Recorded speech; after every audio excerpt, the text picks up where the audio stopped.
Mukunda jewellery హనుమకొండలోని అతిపెద్ద jewellery mart December 14న గొప్ప ప్రారంభం. పుష్ప 2 బెనిఫిట్ షో తొక్కిసలాటలో చనిపోయిన రేవతి కేసుకు తమకు ఎలాంటి సంబంధం లేదని సంధ్య థియేటర్ యాజమాన్యం హైకోర్టులో పిటిషన్ వేసింది. ప్రస్తుతం నాతో పాటు సీనియర్ అడ్వకేట్ లక్ష్మీకట్ట గారు ఉన్నారు. ఆవిడతో మాట్లాడుతూ ఈ కేసుకు సంబంధించిన అనేక విషయాలు తెలుసుకుందాం. మేడం నమస్తే. నమస్తే. చూసారు కదా, సంధ్య థియేటర్లో జరిగిన ఆమె రేవతి అనే ఆమె చనిపోయింది తొక్కిసలాటలో.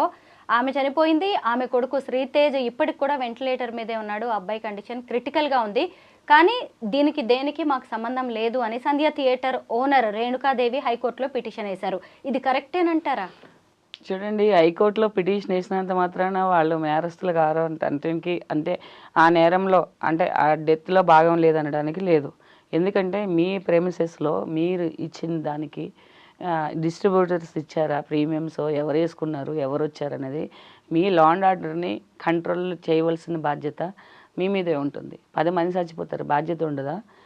మీ వాళ్ళు ఎవరైనా చనిపోతారు, మీకు బాధ్యత ఉండదా? అంటే మీరు అలాగే ఊరుకుంటారా? మీరు చేయరా? అంటే మీ రిలేటివ్స్ ఎవరైనా పోతారా? ఇట్లానే మాట్లాడతారా? అంటే మనిషి ప్రాణం అంటే చాలా ఈజీ అయిపోయింది. డబ్బు ముందు ప్రాణం చాలా తక్కువ అన్నట్టు ప్రతి ఒక్కళ్ళు మేము హైకోర్టుకి వెళ్ళిపోయాము, హైకోర్టులో చేసేస్తాము అని అంటున్నారు. మీకు ఎందుకు ఉండదు? స్కూల్లో పిల్లలు ఇదే అవుతారు, స్కూల్ యాజమాన్యం బాధ్యత కదా. అంటే ఆయనే బాధ్యత అవుతుందా, లేకపోతే వాచ్మెనే బాధ్యత అవుతాడా? అందులో చేసే టీచర్ బాధ్యత అవుతుంది, ప్రిన్సిపల్ బాధ్యత అవుతుంది, కరెస్పాండెంట్ అవుతారు. అలాగే ఏంటంటే వాళ్ళ బాధ్యత లేదనడానికి ఉండదండి. ఎందుకంటే వాళ్ళు లా అండ్ ఆర్డర్ని కంట్రోల్ చేసుకోవాల్సిన పరిస్థితి. ఎందుకంటే పుష్ప 2 అనేది ఎందుకంటే ఇవాళ రేపు మూవీస్ అన్నీ కూడా ఎందుకంటే చాలా హైప్ క్రియేట్ చేసేస్తున్నారు, చాలా ఎక్కువ ఖర్చు పెడుతున్నారు. ఎందుకంటే దాన్ని పబ్లిసిటీ చేసుకోవడం కోసము, ఆ మూవీస్కి అందరూ అట్రాక్ట్ చేసుకోవడం కోసం ఎన్నో రకాలు చేస్తున్నారు. సో వీళ్ళకి పిచ్చోళ్ళకి అర్థం కానిది ఏంటంటే డెమోలో ఎప్పుడు కూడా మంచిదే పెడతారు, డెమో ఎప్పుడు బాగుంటుంది, కలర్ఫుల్గా ఉంటుంది. ప్రీ రిలీజ్ వాళ్ళు కూడా ఆ సాంగ్స్ కానీ ఆ క్లిప్పింగ్స్ కానీ అవన్నీ కూడా ఏంటంటే మంచిగా ఉన్నాయి, మనుషులను అట్రాక్ట్ చేసినవి ఇదవుతాయి అనేసి. అసలు జనాలకి ఏంటంటే ఎందుకునో అర్థం కాదు, ఓటేయడానికి అంత బాధ్యతగా వెళ్ళరు. వర్షం వస్తుంది, ఎండ కాస్తుంది, తలనొప్పి ఉంది అంటే రెస్పాన్సిబిలిటీ తీసుకోవాల్సిన దగ్గర ఇలా ఉండరు. సినిమా ఫస్ట్ రోజుని చూడకపోతే చచ్చిపోతారా అంటారు, ఇలాగే చచ్చిపోతారు. వెళ్తే ఇలాగే చచ్చిపోతారు అనేది ఒకటి ఫస్ట్ ఆఫ్ ఆల్. రెండు ఏంటంటే వాళ్ళకి బాధ్యత లేదనుకోవడం అది ఒక ఇర్రెస్పాన్సిబిలిటీ. అది కూడా ఏంటంటే బాధ్యత రాహిత్యం కిందనే మనం చూడాలి. హైకోర్టుకి వెళ్ళినంత మాత్రాన, సుప్రీంకోర్టుకి వెళ్ళినంత మాత్రాన అందరికీ కేసులు వాష్అవుట్ అయిపోతాయి, వీళ్ళకి ఫేవర్గా ఇచ్చేస్తారంటలేదు. డెఫినెట్గా వాళ్ళు కూడా వన్ ఆఫ్ ది పార్టీ. ఎందుకంటే నీ లాభం కోసం నువ్వు షోలకి డిస్ట్రిబ్యూటర్కి ఇచ్చావు, ఆ వచ్చే లాభం ఏదనేది నువ్వే తీసుకుంటావు. అక్కడ చచ్చిపోవడం కాదు, ఎవరైనా కళ్ళు తిరిగి పడిపోయినా ఏదైనా నువ్వే రెస్పాన్సిబిలిటీ. అంటే ఎక్కడైనా కూడా మీ వెహికల్కి మాకు రెస్పాన్సిబిలిటీ లేదు, మీ బిలాంగింగ్స్ నాకు రెస్పాన్సిబిలిటీ లేదంటారు, కానీ మీ ప్రాణాలకు మాకు రెస్పాన్సిబిలిటీ లేదనేసి ప్రతి థియేటర్ దగ్గర మూవీస్ రిలీజ్ అయినప్పుడు ఒక బోర్డు పెట్టమనండి. అప్పుడు ఎంతమంది వెళ్తారో చూడమనండి. అంతే కదా. ఇప్పుడు మీ వెహికల్స్ దొంగతనాలు అయితే మాకు బాధ్యత లేదు అని అంటారు. అలాగే మీ సెల్ ఫోన్లకి, మీ బ్యాగులకి మాకు లేదు అని అంటారు. ఏదో తిరునాళ్ళలో ఉంటాయి చూడండి, పోలీసు వాళ్ళు బోర్డు పెడతారు. అలాగే తొక్కిసలాటలో చనిపోయినా లేకపోతే ఏదైనా ప్రమాదవశాత్తు చనిపోయినా థియేటర్లకు వచ్చిన వాళ్ళు మాకు సంబంధం లేదనేసి డిస్ట్రిబ్యూటర్ని, హీరోల్ని లేకపోతే సినిమా యాజమాన్యం, థియేటర్ యాజమాన్యాన్ని పెట్టమనండి. అప్పుడు వాళ్ళకి సంబంధం ఉండదు. అప్పుడు వెళ్తే, ఇప్పుడు ఎందుకు వెళ్తే ఉండదు? సో నువ్వు లాభం కోసం చేసుకున్న ఒక బిజినెస్లో నీ ఒక కస్టమర్ లాంటి వాళ్ళు చనిపోతే నీకు ఎందుకు ఉండదు? ఒక చోటకి వెళ్ళి ఒక షార్ట్ సర్క్యూట్ అయిపోయి అందులో మనం చనిపోతే వాళ్ళకి సంబంధం ఉండదా?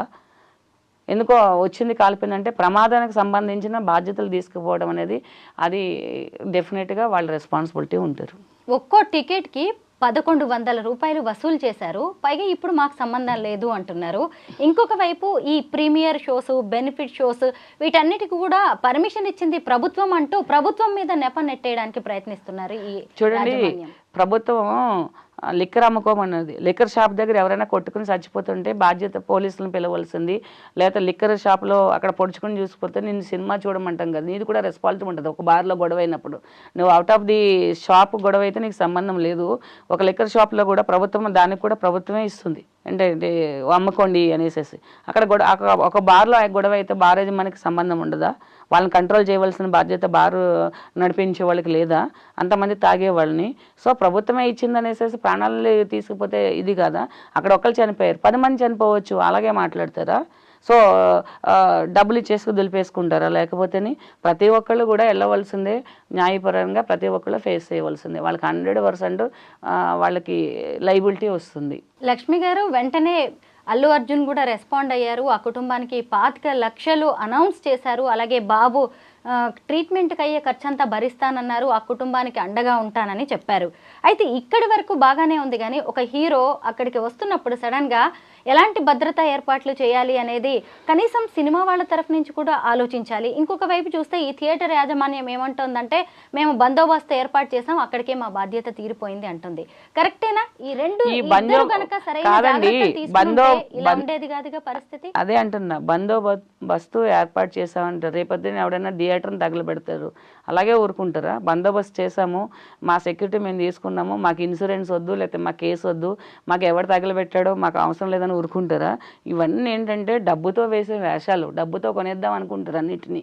డబ్బు ఉంది కాబట్టి కోర్టుకు వెళ్ళారు, డబ్బు ఉంది కాబట్టి వాళ్ళని ఎవరైనా ప్రొటెక్ట్ చేస్తారేమో. ప్రభుత్వం ప్రొటెక్ట్ చేయదు కదా మనుషులు చనిపోతే. ఇప్పుడు డబ్బు ఉంది కాబట్టి హీరోలు 25 లక్షలు ఇచ్చేస్తారు, ప్రాణాలు తీసుకురాగలుగుతారా? ఇప్పుడు వాళ్ళు బిజినెస్ చేసుకోవడం కోసం వాళ్ళు వచ్చి ఈ మనుషులు చావు కారణం అవుతున్నారు కదా, అది ఎంతవరకు కరెక్ట్? వాళ్ళ బిజినెస్ కోసమే కదండి. ఆయనకి ఒక 25 కోట్లు వచ్చినప్పుడు 25 లక్షలు ఇస్తే పెద్ద నష్టపోయేది ఏముంది? ఒక పీనట్ కింద, ఒక ఫారిన్ ట్రిప్కి అంటే తక్కువది. సో 25 లక్షలు ఇచ్చేసారు, 25 లక్షలు ఇచ్చేసారు అని అంటే మనిషి ప్రాణం 25 లక్షలతో పోతుందా? మీరు కూడా వస్తున్నప్పుడు ప్రజల్లో క్రేజీ ఉందన్నప్పుడు ఆ రెస్పాన్సిబిలిటీస్ అక్కడ కరెక్ట్గా కంట్రోల్ చేయగలుగుతామా లేదనేది వాళ్ళు కూడా వ్యక్తిగతంగా, తర్వాత వాళ్ళు యూనిట్ ప్రకారంగా కూడా జాగ్రత్తలు తీసుకోవాలి. మీరు వెళ్తే మిమ్మల్ని చూడడానికి ఇంకొక 10,000 మంది వస్తారు, 10,000 టికెట్లు పోతాయని చెప్పేసి మీరు వచ్చి మనుషులని అంటే ఒక విధంగా 25 లక్షలు అంటే 25 లక్షలు అనేది అది న్యాయం కూడా కాదండి. ఆయన రెమ్యునేషన్ ఎంత ఉంటుంది ఆ సినిమాకి? అందులో ఎంత పర్సంటేజ్ ఇచ్చారు ఒక ప్రాణం పోతే? ఇవన్నీ ఆలోచిస్తే చాలా బాధాకరమైన విషయాలు.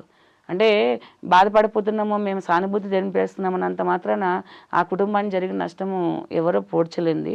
ఇంకొకటి ఏంటంటే, ఈ ఫస్ట్ షో మూవీని రిలీజ్ అయిన రోజుని ఫస్ట్ డేనే చూసేయాలి, పిల్లల్ని తీసుకుని వెళ్ళిపోవడం, ప్రెగ్నెంట్ వెళ్ళిపోవడము, ఓల్డ్ ఏజ్ వాళ్ళు వెళ్ళిపోవడం, ఇవన్నీ కూడా బంద్ చేయాలండి.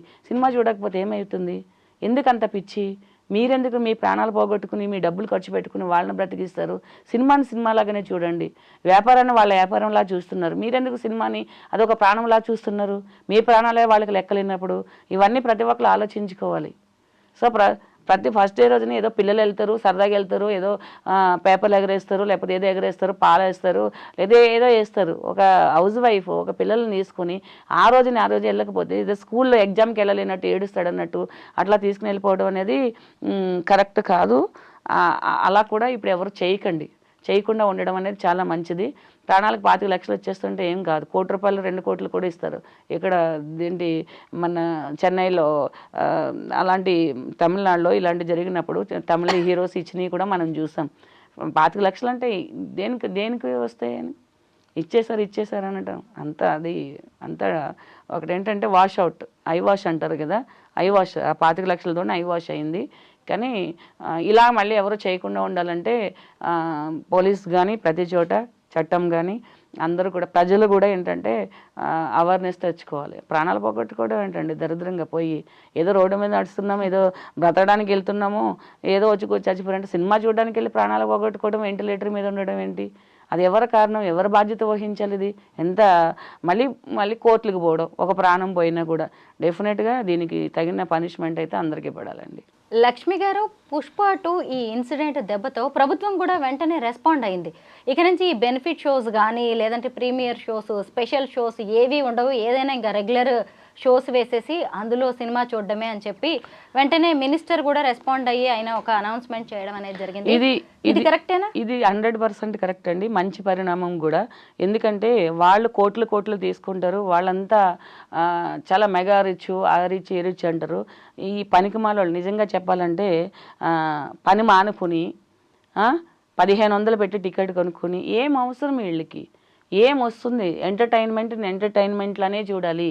వాళ్ళు ఒక బాధ్యతలా ఫీల్ అవుతున్నారు. వెళ్ళి మన హీరో సినిమా వెళ్ళి మనం పొద్దున్నే చూడకపోతే ఆ సినిమా హిట్ అవ్వకపోతే మనం ఏదో చచ్చిపోతున్నట్టు, మన ఆస్తులు అయ్యపోతున్నట్టు, మన పిల్లలు ఏదో పైకి రానట్టు ఫీల్ అవుతున్నారు. సో దట్ ఏంటంటే ఇవన్నీ మానేయడం అనేది చాలా మంచి పరిణామం. ఎందుకంటే దానివల్ల యూత్ కూడా ఏంటంటే కొంచెం ఈ కొట్లాటలు, తాగడాలు, ఇంట్లో మొన్న 5 పిల్లలు చనిపోయారండి సినిమాకి వెళ్తూ. అంటే అది ఎవరికి సంబంధం లేకపోవచ్చు. ఆ క్రేజ్ క్రియేట్ చేయడం వల్ల, ఆ క్రేజ్ వల్ల ఏమైపోతుందంటే పిల్లలకు చెప్తున్నాను నేను, ఎంత బాధ ఉంటుందో తల్లిదండ్రులకి. ఆ క్రేజ్ పోవాలనుకుంటే చూడండి, ఫారిన్లో సినిమాలు అక్కడ ఉంటాయా సంఘాలు ఇవన్నీ, ఈ అభిమాన సంఘాలు, లేకపోతే వీళ్ళు ఇది చేయడం అనేది. ఎడ్యుకేటెడ్ అందరూ కూడా ఇట్లా తిరుగుతూ ఉంటారా? ఎడ్యుకేషన్ అంటే ఈ ఊర్లో లేకపోతే ఈ సినిమాలు, అభిమాన సంఘాలు ఇవన్నీ కూడా ఏంటంటే అభిమానం అనేది నీ ఇంట్లో, నీ రూమ్లో, లేకపోతే నీ సెల్ ఫోన్లో పెట్టుకొని నువ్వు మూవీని చూడాలి. కానీ దాన్ని ఏదో ఒక విప్లవం లాగా తీసుకొచ్చేసేసి అదంతా చాలా మంచి పరిణామం అండి. అంటే ఒక ప్రాణం, అంటే ఏదైనా మంచి జరగాలంటే బలి అవ్వాలి కదా ఎవరొకరు. అలాగా వాళ్ళ కుటుంబం బలి అయ్యింది.